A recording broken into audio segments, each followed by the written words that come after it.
Hi, this is Danny Doyle. I am here with another 0% growths run. This one is for Fire Emblem 4, Genealogy of the Holy War.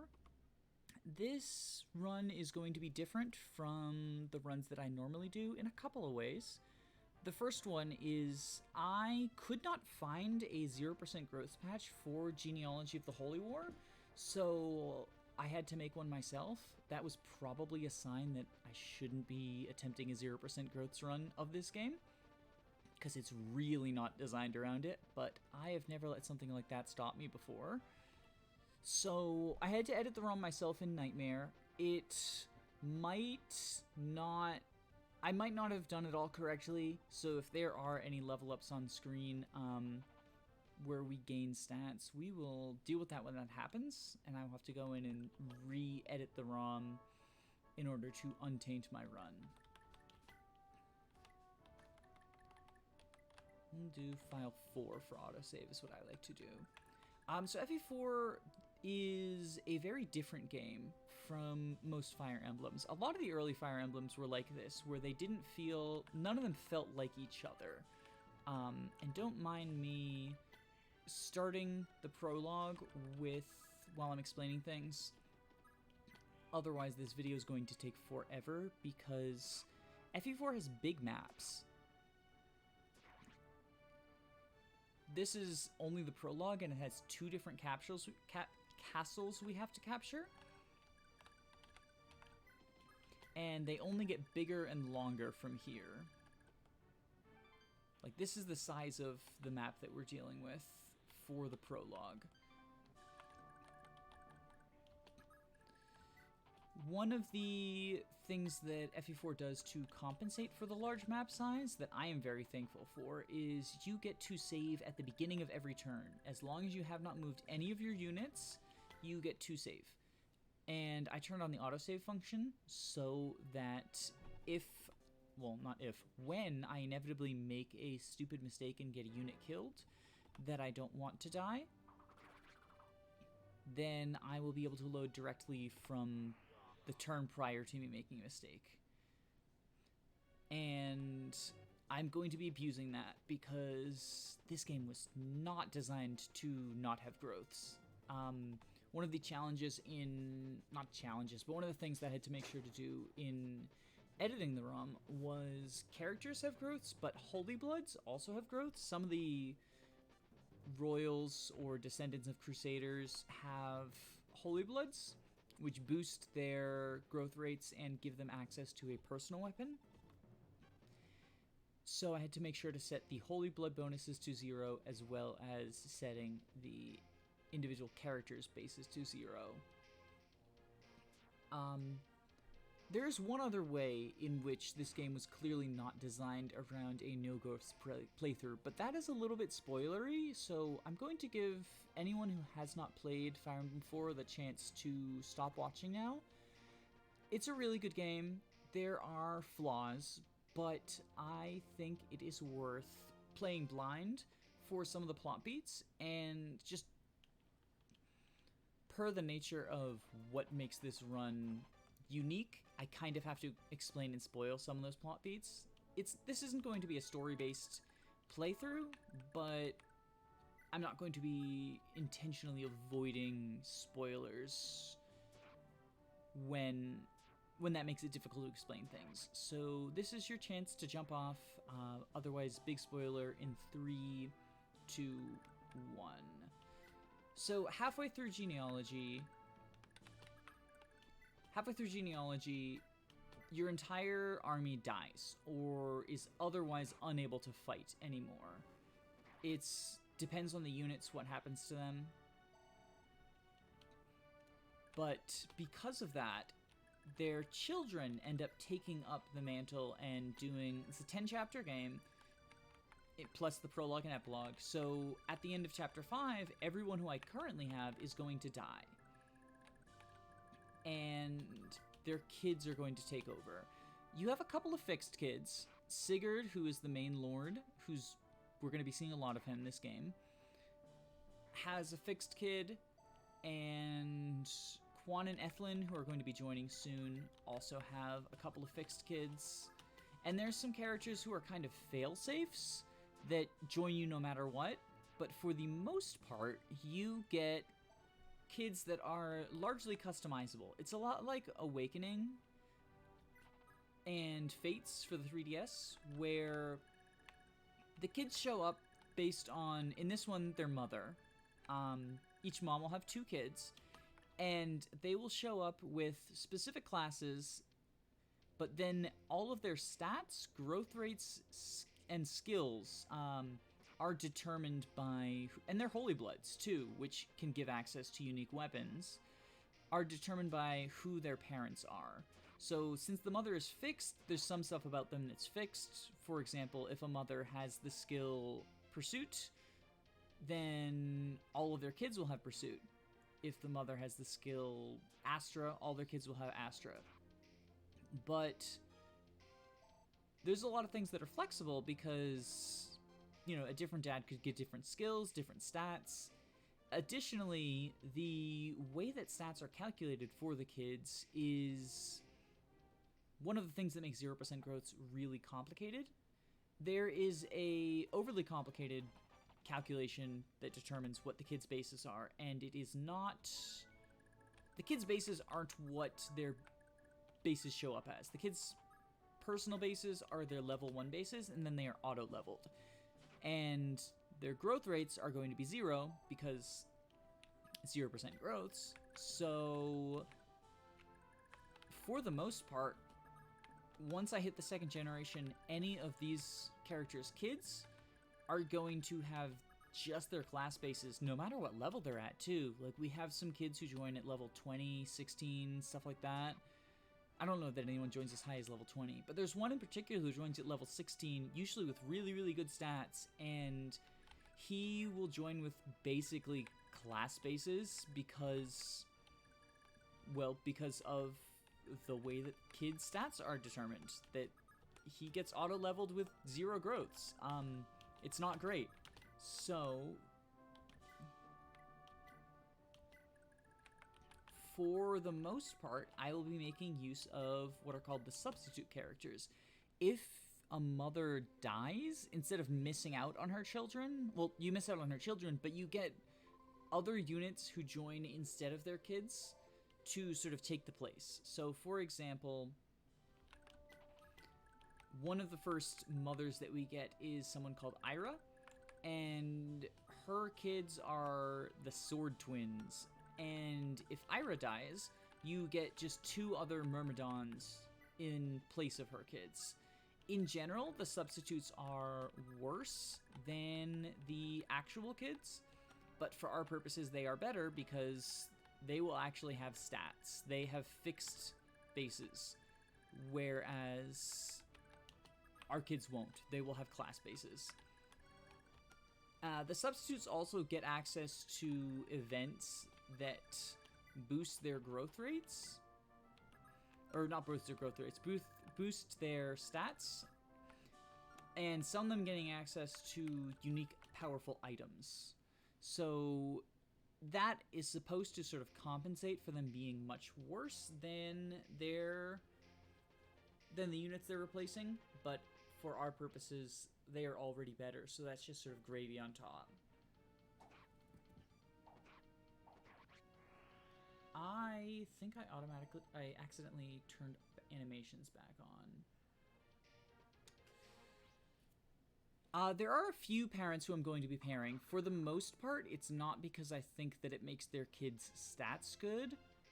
There are some unique qualities that kids can get from their parents. For example, if a parent can wield a holy weapon, and they pass down their holy blood to a kid who can wield the same type of weapon, then that kid can wield that holy weapon. And that, like, those weapons can make up for significant shortcomings in stats.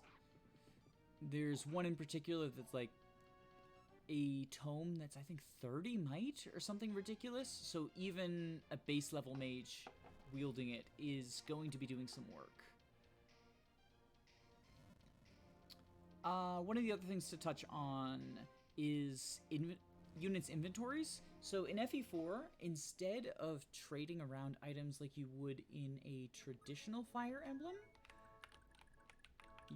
each unit has their own inventory, and each unit has their own supply of gold.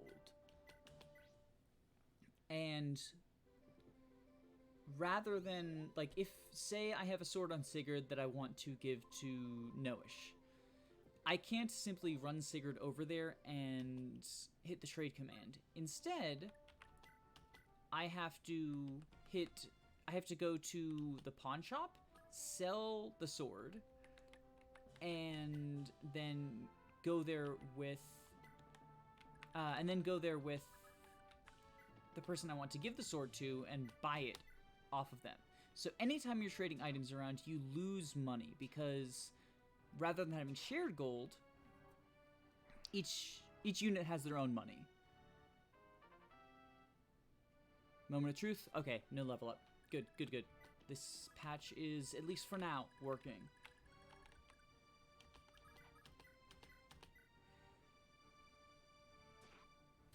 So in order to trade things around, it costs you resources.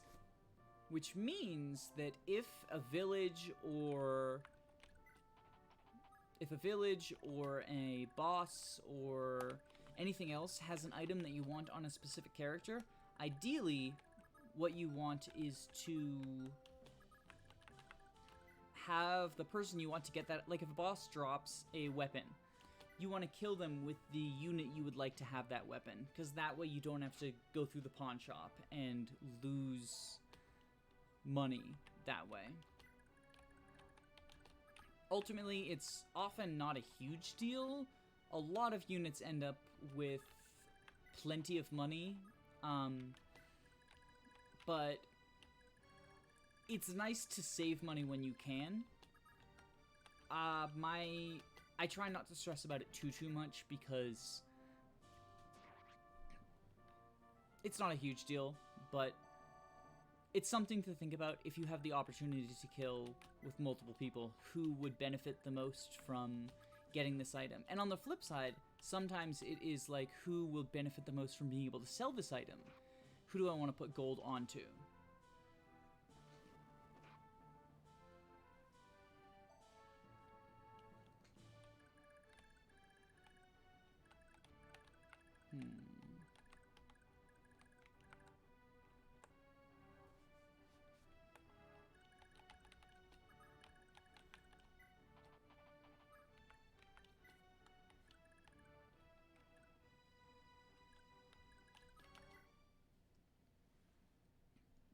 So, one of the other big things about FE4, there are home castles.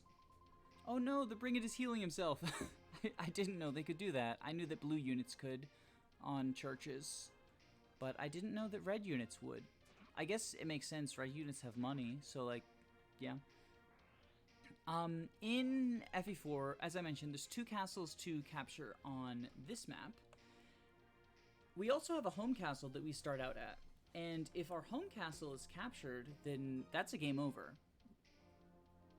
A bit of a non-traditional game over condition.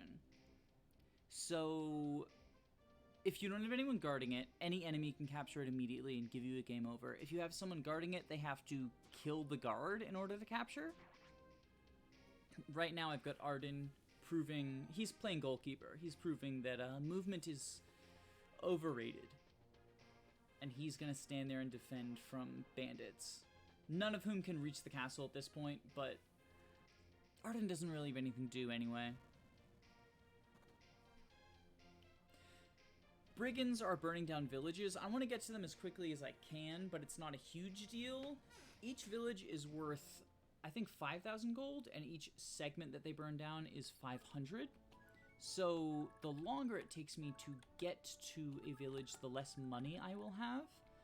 But as long as I get there within like a reasonable amount of time, it's not the biggest deal in the world.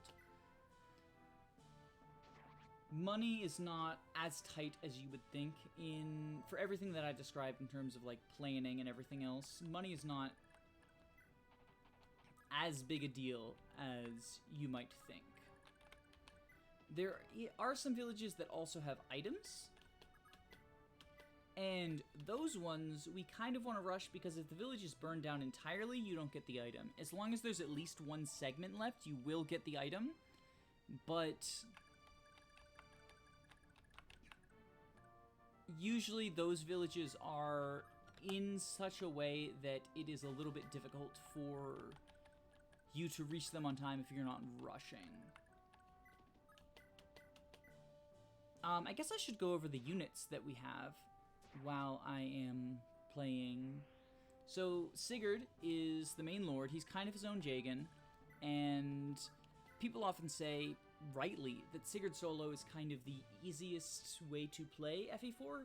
Those are his base stats, which aren't super impressive. They're better than most of the rest of my army because he's promoted, but what's really impressive about him, and what we won't really be seeing, is his growth rates are pretty stellar. So, per virtue of having good bases, he ends up getting a lot of kills, and per virtue of having good growths, he ends up getting a lot of... He snowballs. He's a lot like a Path of Radiance unit in that way. He also has Pursuit. Pursuit is a very important skill in Fire Emblem 4 because you cannot double without it. Doubling threshold in this game is only 1, but you need to have the skill Pursuit in order to double. The upside to this is most enemies don't have Pursuit, so slow units like Arden are not doubled, and they can actually be, like, the problem with Armor Knights is often that they don't have... The problem with Armor Knights is that they are often just...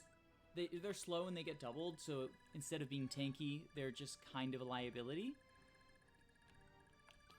But without getting doubled by most enemies, there's a few enemies with Pursuit, but they're usually bosses. They might be exclusively bosses, come to think of it.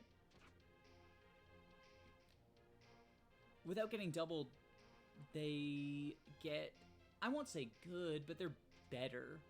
There's a few places where Arden is very useful, even in a vanilla playthrough. Can other people do the same job as him? Yes, absolutely. Oftentimes better. But if you want to use Arden, it's not like Boars where he gets doubled and one-rounded in hard mode. Arden will hold up on his own, especially because he can use swords. And in FE4, you want to use swords. Swords are the best weapon type. The weapon triangle is not super balanced in FE4. If you can use swords, you're generally better than units who can't use swords. Right now, Finn is another unit to draw attention to. He's going to be important because he sticks around in the second generation, which is a trait unique to him. And the area that he joins in the second generation, I would like him to be trained. He's not going to get better stat-wise through level ups, but I would like to promote him. And he needs to get to level 20 for that. He needs to get to level 20 by chapter 3 for that. Chapter 3 is when he leaves, never to be seen again until the second generation. And can you get this kill? 21-5. Yeah, that's good. And yeah, I want him to be promoted by then. He, in a vanilla playthrough, he's one of my favorite characters, and I think a lot of people really like him for similar reasons that I do. He's just sort of a cool, loyal knight. He takes care of Quan and Ethlyn's son when they die. The fact that he survives through both generations gives you more time to bond to him as well. His stats are not great, but growth rates are pretty high in Genealogy, and so even though he doesn't have Holy Blood to supplement his, he is usually going to snowball, not quickly, but given proper care, he will usually snowball. Ethlyn is another important unit. She also leaves at Chapter 3. She is a mounted healer. Because Kanto is super busted in this game, much like it was in Tellius, but actually even better, because you can change what weapon you have equipped after Kantoing. She is probably the best healer in Gen 1. Well, she's the best healer until she leaves. She's only here until the end of chapter 3, and then she goes home, never to be seen again. She actually isn't seen again. She dies. But having stabs on a horse is always good, and it's especially good when you have Kanto, and you get this from the prologue. She's also default married to Quan, which means that they can trade gold with each other. Usually this just means giving gold to Quan because he needs it more than she does. And then eventually, right before they leave, Quan gives all of his gold to her so that she can buy items for Leaf, who is her son. They have sort of like a gender flipped thing. Normally, the same gender child is the one that benefits the most from the same gender parent. But for Quan and Ethlyn, Leaf, who is their son, gets all of the items from Ethlyn, and Altena, who is the daughter, gets all of the items from Quan. That was not supposed to happen. We will be right back. Well, I am glad that I found that in the prologue, because when I went through and edited it in Nightmare, I made a typo and accidentally gave him a 1% resistance growth instead of 0% resistance growth, which the odds of that happening, I mean, this is 1RN, so it's not as bad as it would be in like GBA, but the odds of that happening are so minuscule, and for it to happen in the prologue as opposed to me finding out long afterwards, it's convenient.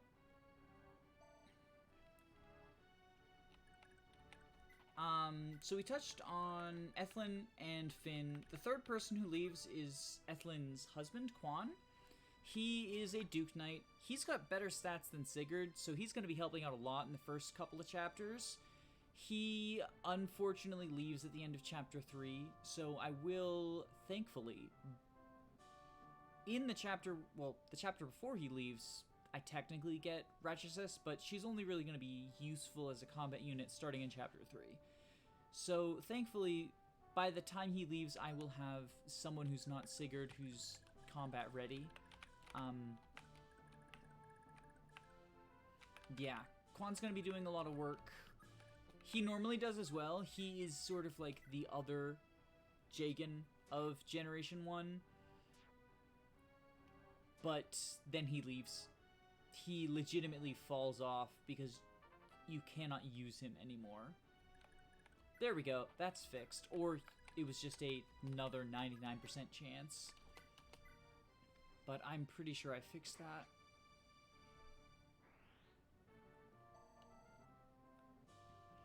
So, yeah. Finn, Quan, and Ethlyn are pretty important to the beginning of the game. Mounted healer, always good. Unit who I want to train, always important. I don't know necessarily good, but important. And unit who's better than the guy who's going to be carrying me most of the way. Then there's Lex. Lex, his stats are not, like, super... They're not underwhelming, but they're nothing to write home about. The thing that holds him back is he doesn't have Pursuit. He has Vantage and Paragon, so he'll gain experience quickly, and I'm hoping to have him promoted pretty quickly. But he has axes, which are kind of a garbo weapon. Like I said, you want swords in FE4. If you don't have swords, kind of sucks to be you. And he's the only axe user, so he gets exclusive access to the Brave Axe. But I don't know that it necessarily is going to save him in this run. He's going to be doing a good amount of work for me, but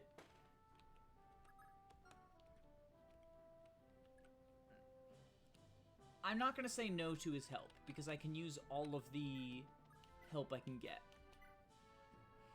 Azel was the mage who I sort of chipped someone with. Azel is actually pretty bad. If he gets to promotion, he gets a horse, which is good because in big maps like this, movement is what you want. You always want movement in Fire Emblem, but especially in Fire Emblem 4. This is the size that we're working with. You're not going to keep up if you're on foot. It's part of why I haven't even bothered moving Arden.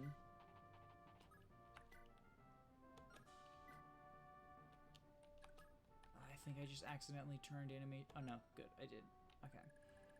I hate that that is part of the ending character phase menu.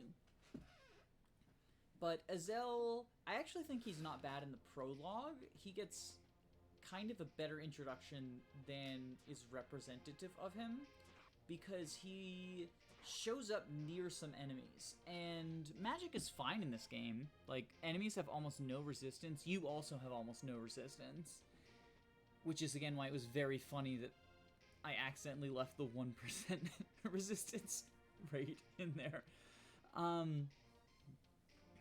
But that was unintentional, and I will not be allowing the run to be tainted.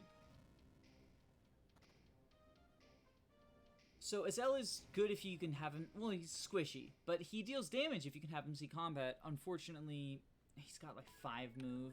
Unless he gets mounted, he's not going to see combat, and he won't be mounted for a long time. He has 18 levels until promotion, because units in this game promote at level 20. He has Pursuit. Pursuit is good, but other than that, I mean, he's a mage. Kind of works how mages work. He's already falling behind Lex in terms of being able to save this village. This brings us to the Christmas calves. They are pretty bad. Alec is like that. Noish is like that. Noish does not have Pursuit. He has a cost, which means that he might... There's a chance that he can double, but he would also make the enemy double. And then he has Critical. You can't actually score a critical hit without the critical skill in this game, unless you are using a weapon that has 50 kills on it. That's also going to be one of the side objectives of Gen 1, is getting kills on specific weapons that I want to have crit rate. So Noish being able to crit is kind of unique. It is a niche for him. It's a reason that you might want him to be a dad. I think he's a pretty bad dad, but if you wanted to sort of meme around and put critical on someone, it can be fun. But the lack of Pursuit kind of stops him from contributing. Alec, meanwhile, has Pursuit. He also has Nihil, which is useful in exactly one situation in Gen 1. But his stats and growths are terrible. I mean, obviously his growths are terrible here, but his growths are terrible in vanilla as well. Can I... I want to feed this kill to Finn. So I'll do this. 32...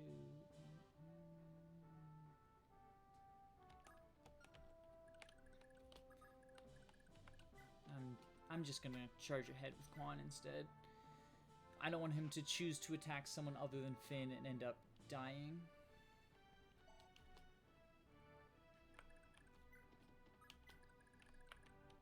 And so yeah, the Christmas calves tend to... Most players will drop them eventually. FE4 doesn't actually have deployment slots. You can always deploy everyone, but experience is limited. So if you are not... Like, if you're doing a ranked run, you want to train everyone. But if you're just playing casually, or if you're doing a different challenge run like this, it's good to decide who you are going to use and who you are going to bench. Again, I haven't moved Arden. I'm not using Arden. I'm moving the calves because when we've got so few units, it is helpful to have every little bit that you can. But I anticipate them hanging out in the castle for at least some portions of this playthrough. Because I am not ashamed to say it, I will probably be doing some RNG manipulation, and you can't... I won't be, like, looking at the seed and abusing things heavily, but I will be like, okay, I missed an 80. Let me reload this turn and see if I can hit that 80. If there's no way around it. I want to try to roll with the punches, but if the punches are unkind, I'm not ruling it out. And unlike in, say, the Game Boy Advance games or the Teleus games, you can't manipulate the RNG by doing an arrow dance, which means that our only option is to engage in take actions in a different order. Because for those who don't know, most Fire Emblem games, at least most early ones, I don't know when or if they ever stopped doing it this way. I think they did at some point. But instead of being truly random, there is a seed, which means that if you take the same actions in the same order, you will always have the same result. In order to stop that from happening, I will have some characters chilling in the castle in order to repeatedly run into the arena and burn random numbers. That's going to be a big deal for Arden or Noish or Alec or anyone who I'm just not using, who I've planned this run more than I normally do because that's kind of how you have to play FE4. After the first time, you kind of want to plan because you plan your pairings, you plan who's getting each boss kill so who can get... What the fuck? Okay, I have no explanation for that one. I looked over all of these. Okay, I'll be right back. In fairness, I did say it's possible I messed this up. So I just had not edited any of Finn's growths, which I guess was just favoritism because I love Finn. But in reality, it was just the way that Nightmare works. You have to hit enter at like weird times in order to save things. So that one's on me. I mean, both of them are on me, but that one's more on me because at least with the 1% resistance growth thing, that was clearly a typo on my number pad. The 1 and the 0 are right next to each other on the little like keypad thing. Whereas Finn, I either didn't hit enter when I was supposed to, or I could have just overlooked him. Anyway, this should work as intended. There we go. Good boy, Finn. I mean, bad, but good. It's what I want from you. I want you to get bad level ups. I am actually having Finn charge for the bottom left village. That is the only village on this map that has an item in it. It has the speed ring, which eventually is going to see its way onto Sigurd, but Sigurd doesn't need it yet, and I think Finn could benefit from it. Finn has Pursuit as a personal skill. He also has Miracle. Miracle is actually at its best in this game, in my opinion. The way that it works is based on how much HP you have lost. This is Alec, okay. Based on how much HP you've lost, you will gain a Void. And if you can manipulate your HP to be 2 or 1 or something, then you'll just get a ton of a Void. And this is really the only game where you can say that someone is a dodge tank reliably, and it's not even a Swordmaster, it's a Lance Knight.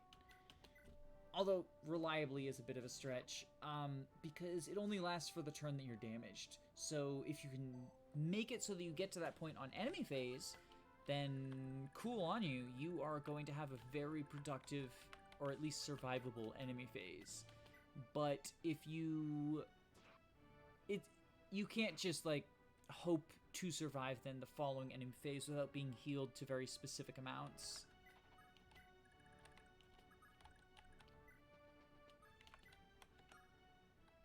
Whoop, turn animation off.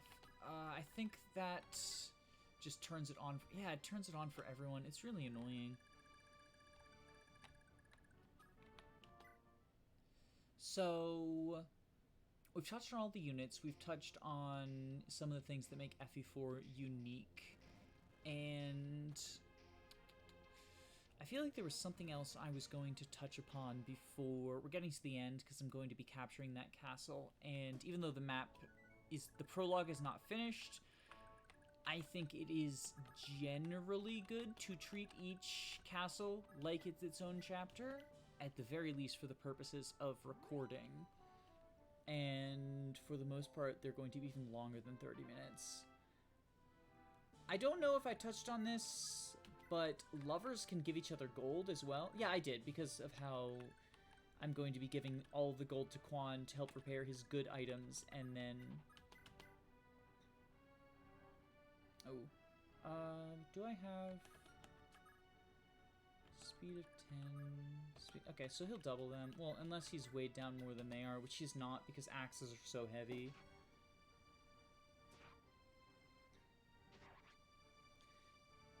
Money is also used to heal, in addition to having staves, which you can heal with. Well, which Ethlyn can heal with, and later we'll get other healers. Churches will heal you to full health, but they will take a certain amount of your money based on how damaged you are. Which is... the only other way to heal is hanging out in the castle, which costs money, or having a healer heal you, which indirectly costs money, because they're using heal staff. Heal staff costs money. Heal staffs can be repaired in this game, though. The way that items work, in addition to the whole you can't trade, there's a very limited number of weapons, and rather than being like, well, I'll load my inventory up with 4 iron swords or whatever, you will...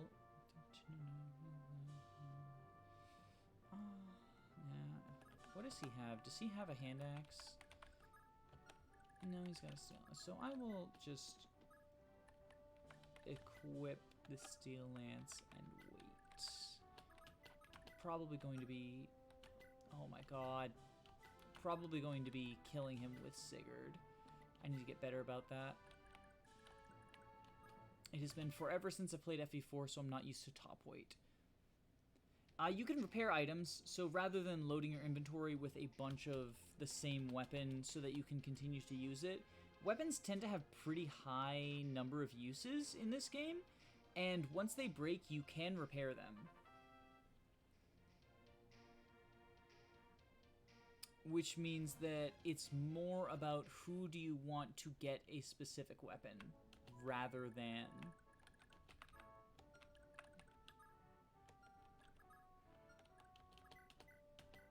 It's 24 to 5. Yep, that'll be kill. Just in time to save the village, so I'll get 500 gold, because it is almost all the way burned down. And I'm going to visit this one with Lex. In general, Lex is not going to need more money than the provisions he gets at the beginning of every chapter, but 500 is not a huge deal. And start moving Azel down. Arden is still hanging out in the castle like a chump. We'll have her heal, why not?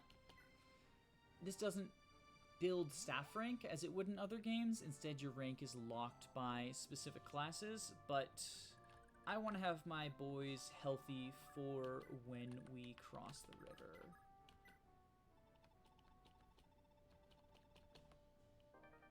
So yeah, Finn got the speed ring. The rings are going to be the primary way that we gain stats because we don't get them on level up. So I want him to have 15 speed. He's going to get rid of it eventually because I think that's going to be better on Sigurd in the long run. But right now, Sigurd doesn't have trouble doubling people because he's got swords and he has more speed at base than Finn.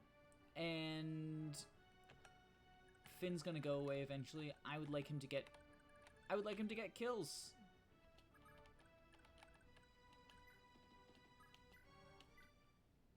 Have them talk to each other, just so I don't accidentally do that at an inconvenient time. Send... How much, actually? 29, 7, 12, 15... Only 4 damage, that's not bad. I do like how goofy the animations look when you are using map animations on the castle. How you just sort of like climb the castle wall with your melee weapon. In addition to if your weapon has 50 kills on it, or if you have the critical skill, there is one other way to crit. Lovers and siblings will give crit to each other. So if Quan and Ethlyn are standing next to each other, they have a crit chance, or if Ethlyn and Sigurd, who are siblings, are standing next to each other, they have crit chance. Sibling crit is more of a big deal in the second generation, because as I mentioned, a lot of the mothers give birth, or all of the mothers give birth to 2 children, a brother and sister, to each other. I'm actually also going to go ahead and make a second save slot. One thing that I advocate doing is staggering your saves for times like this when... Actually, can you reach him? You can, okay. So, staff, heal him. Staggering your saves so that if you mess up, you can load back a few chapters or something. I think generally it's best to have a save at the start of every chapter that you don't touch until you finish that chapter, and a save after each castle, one that autosaves at the end of every turn, and... okay, so that's dead. One that saves at the end of each turn, and one that... What about you? Where are you at? 21, 11, 10... Oh, but not great hit rate. I'll have you wait. I would like to feed a boss kill to you if possible, because you're sort of going to be the big EXP feed, and I'm fine taking a little bit longer to do that if that's what that means.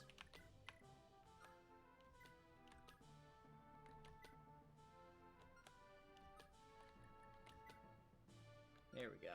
Okay, good. Send Lex down.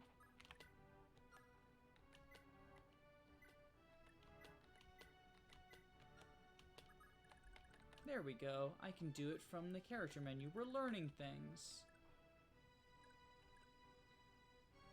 No, I don't want to move Arden. Yeah, I think, if possible, I would love to feed DiMaggio to Finn. And send Noish up here, just because I know that's where I'm going to want to end up going eventually. One of the other reasons that having a horse is so important in this game is, in addition to just the maps being big, so big movement is a big deal, you'll notice there's all these roads. Those aren't just for decoration. Road tiles give you... Ooh, nice. Hit both of those hits. Road tiles give you more move when you're moving on them.